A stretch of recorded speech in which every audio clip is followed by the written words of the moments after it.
ജ്ഞാനം 19 അധ്യായം. ചെങ്കടലിലൂടെ.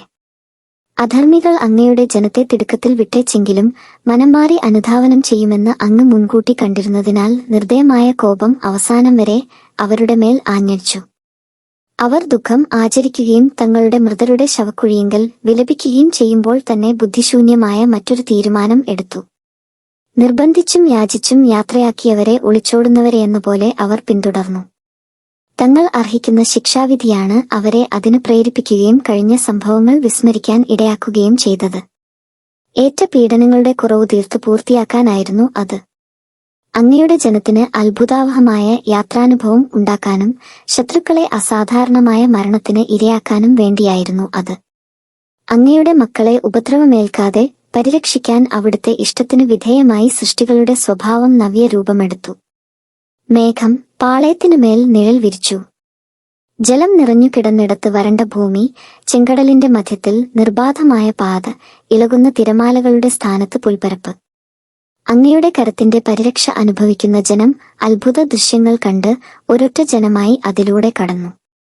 അവരുടെ രക്ഷകനായ കർത്താവെ, അങ്ങയെ സ്തുതിച്ചുകൊണ്ട് മേച്ചിൽപ്പുറത്തെ കുതിരകളെപ്പോലെയും തുള്ളിച്ചാടുന്ന കുഞ്ഞാടുകളെപ്പോലെയും അവർ കാണപ്പെട്ടു.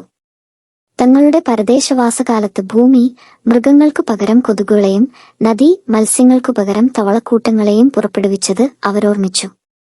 ആർത്തി പിടിച്ച് വിശിഷ്ട ഭോജ്യത്തിന് അപേക്ഷിച്ച തങ്ങളെ തൃപ്തിപ്പെടുത്താൻ പുതിയ തരം പക്ഷികൾ, കടലിൽ നിന്നു കാടപ്പക്ഷികൾ പറന്നെത്തിയത് അവർ കണ്ടതാണ്. ഇടിമുഴക്കത്തിന്റെ മുന്നറിയിപ്പോടെയത്രേ പാപികളുടെ മേൽ ശിക്ഷകൾ നിബദിച്ചത്. അവർ ദുഷ്കൃത്യങ്ങൾ നിമിത്തം യഥാർഹം പീഡനം ഏറ്റു.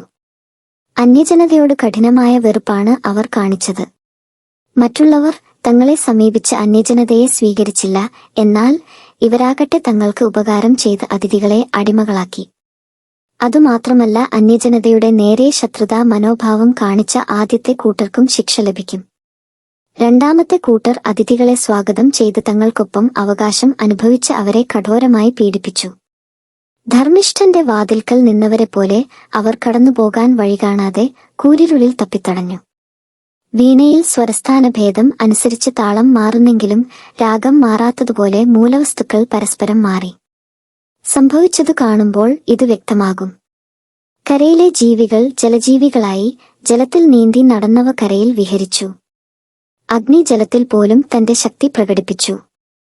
ജലം അഗ്നിയെ കെടുത്തുന്ന സ്വഭാവം വിസ്മരിച്ചു. മറിച്ച് അഗ്നിജ്വാല അതിൽ പതിക്കുന്ന ജീവികളുടെ നശ്വര ശരീരം ദഹിപ്പിച്ചില്ല. നിഷ്പ്രയാസം ഉരുകുന്ന സ്ഫടിക സദൃശമായ സ്വർഗീയ ഭോജനത്തെ ഒരുക്കിയില്ല. കർത്താവെ, സ്വജനത്തെ അങ്ങ് എല്ലാറ്റിലും ഉയർത്തുകയും മഹത്വപ്പെടുത്തുകയും ചെയ്തു. എന്നുമെവിടെയും അവരെ തുണയ്ക്കാൻ അങ്ങ് മടിച്ചില്ല.